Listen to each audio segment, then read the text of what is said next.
শামীম ভাইয়ের acceptability probably একটু বেশি। মানুষজনের সাথে কথা বলে দেখতে পেরেছি যে ওনার প্রচারণাটা বেশ এগিয়ে যাচ্ছে। আমার কাছে মনে হচ্ছে উনি হয়তো একটু শক্ত হতে এগিয়ে থাকবেন, ওনাকে টেক্কা দিতে হলে বাকিদের আরেকটু গুরুত্বপূর্ণ কাজ করা লাগে। আসসালামু আলাইকুম এভরিওয়ান, আমি হচ্ছে জুবায়ের, বিজেপি সেশন আইবিএ থেকে। তো অনেকেই এই ধরনের একটা কাজ করে যে আইবিএ আসলে একটু রাজনীতি বিমুখ, আমরা একটু প্রিভিলেজড, আমরা একটু সোশ্যালি উপরের দিকে আছি। অনেকে এটাও বলে থাকেন মজা করে যে আইবিএ হচ্ছে ঢাকা ভার্সিটির বুকে এক টুকরো নর্থ সাউথ বা অন্যরকম প্রাইভেট ইউনিভার্সিটি। জিনিসগুলো অভিযোগগুলো সত্যি, এটা আমরা অস্বীকার করবো না, কিন্তু আমরা জুলাইয়ের পরে সারা দেশে যে চেঞ্জ এসেছে সেই চেঞ্জের মধ্যে থেকে আমরাও কিছু চেঞ্জ করার চেষ্টা করছি। আমরা আমাদের মধ্যে কানেকশন বাড়ানোর ট্রাই করছি, আমরা চেষ্টা করছি সোশ্যাল এবং পলিটিক্যালি অ্যাওয়ার থাকার। তো পলিটিক্যালি অ্যাওয়ার থাকার পলিটিক্যালি অ্যাক্টিভ থাকা দুইটা মনে হয় ডিফারেন্ট জিনিস। তো আইবি স্টুডেন্টরা আমরা চাচ্ছি যে পলিটিক্যালি অ্যাওয়ার থেকে আমাদের যে চেঞ্জটা জুলাই পরে এসেছে সেই চেঞ্জটাকে আরও সমুন্নত রাখার জন্য।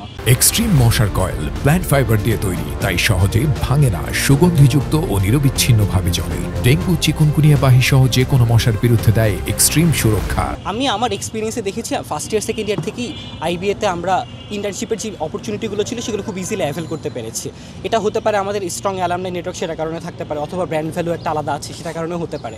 তো আমার কাছে মনে হয়েছে যে এই সুযোগ সুবিধা শুধু আমাদের মধ্যে সীমাবদ্ধ থাকা উচিত না, কারণ ডিউর যে বাকি স্টুডেন্ট যারা আছেন তারাও সিমিলার লেভেলেরই অ্যালামনাই নেটওয়ার্কদের মধ্যে আসতে পারেন, তারাও হচ্ছে এই অপরচুনিটিগুলো ট্যাপ ইন করতে পারেন। লাইক ধরেন আমি যদি হচ্ছে চিন্তা করি যে আমি বাংলা লিঙ্কের সাথে অথবা গ্রামীণ ফোনের সাথে অথবা যে কোনো একটা ব্যাংকের সাথে 100 জন একটা ইন্টার্নশিপ নিব, এই যে অফারগুলো বা এই ধরনের যে সিস্টেমগুলো এগুলো কিন্তু বাইরের ভার্সিটিগুলোতে অলরেডি অ্যাক্টিভেট আছে। আমাদের ডিউ থেকে যদি সেন্ট্রালি এরকম একটা ইন্টার্নশিপ পোর্টাল চালু করা হয়, জব পোর্টাল চালু করা হয়, তাহলে আমাদের যে টিউশন সেন্ট্রিক যে একটা ক্যারিয়ার গ্রোথ আছে সেই গ্রোথটা বা বিশেষ সেন্ট্রিক গ্রোথ থেকে শুরু করে আমরা আসলে আমাদের ক্যারিয়ারটাকে আরেকটু সুন্দর করে সাজাতে পারবো মনে হয়। বেশ ভালো সাড়া পাচ্ছি। অনেকেই বলেছেন তাদের কাছে ক্যারিয়ার প্রার্থী যাননি বা গেলেও তারা আসলে ইশতেহারটা নিয়ে খুব বেশি ক্লিয়ার না, তারা আমার ইশতেহারকে বেশ পছন্দ করছেন। আমি দুইটা জিনিস আলাদা করে করতে চাই। নাম্বার ওয়ান হচ্ছে যে মেন্টাল হেলথ একটা সাপোর্ট প্রোভাইড করতে চাই। মেন্টাল হেলথ বা মানসিক স্বাস্থ্যের ব্যাপারটা অনেক বেশি উপেক্ষিত থেকে যাচ্ছে।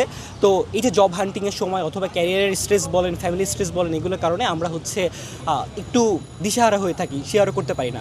বাইরের ইউনিভার্সিটিগুলোতে যেরকম একটা কাউন্সিলিং প্রোভাইড করা হয়, আমাদের যে সাইকিয়াট্রিক এবং টিচাররা যদি এরকম কাউন্সিলিং প্রোভাইড করতে পারে, আমি এরকম একটা কমিটি গঠন করার চেষ্টা করছি। আর নাম্বার টু হচ্ছে বাইরের দেশগুলোতে গ্র্যাজুয়েট ডেস্টিনেশন নামে একটা পোর্টাল চালু করা হয়, যে এখানে গ্র্যাজুয়েট আসলে কোথায় কোথায় যাচ্ছেন, কীরকমভাবে সারা পাচ্ছেন। এটা যদি আমাদের দেশেও করা হয় তাহলে হচ্ছে আমরা একটা লিস্ট পাবো যে আমরা ভার্সিটির থেকে কোথায় কোথায় জবে যাচ্ছি। এগুলো হয়তো ডিপার্টমেন্ট লেভেল আলাদা করে করা হচ্ছে, বাট আপনি চিন্তা করেন সেন্ট্রালি যদি পুরো ডিউ থেকে জিনিসটা ম্যানেজ করা হয় তাহলে আমাদের ব্র্যান্ড ভ্যালু কতটুকু বেড়ে যাবে এবং আমরা কতটুকু জিনিসগুলো ইজিলি অ্যাক্সেস করতে পারবো। এবং এখানে যে ডিসক্রিমিনেশনটা কাজ করে, আনফেয়ারনেস কাজ করে, আমার মনে হয় এগুলো অনেকখানি কমে আসবে। আমার কাছে মনে হচ্ছে ভিপি ক্যান্ডিডেটের কম্পিটিশনটা খুবই ক্লোজ কম্পিটিশন হবে, কারণ আমি যে হলে ঘুরে ঘুরে দেখেছি এখানে সাদিক ভাই বলেন, আবিদ ভাই বলেন অথবা উমামাপু বলেন, সবাই বেশ শক্ত প্রতিদ্বন্দ্বিতা করছে। তো আমার কাছে মনে হয় এটা খুবই একটা ক্লোজ গেম হবে আসলে। জিএস পদে আমার কাছে মনে হচ্ছে আমি যে মানুষের সাথে কথাগুলো বলেছি, মেঘবলা ভাই ভালো করছেন, কিন্তু শামীম ভাইয়ের অ্যাকসেপ্টেবিলিটি প্রবাবলি একটু বেশি। মানুষজনের সাথে কথা বলে দেখতে পেরেছি যে ওনার প্রচারণাটা বেশ এগিয়ে যাচ্ছে। আমার কাছে মনে হচ্ছে উনি হয়তো একটু শক্ত হতে এগিয়ে থাকবেন, ওনাকে টেক্কা দিতে হলে বাকিদের আরেকটু গুরুত্বপূর্ণ কাজ করা লাগে।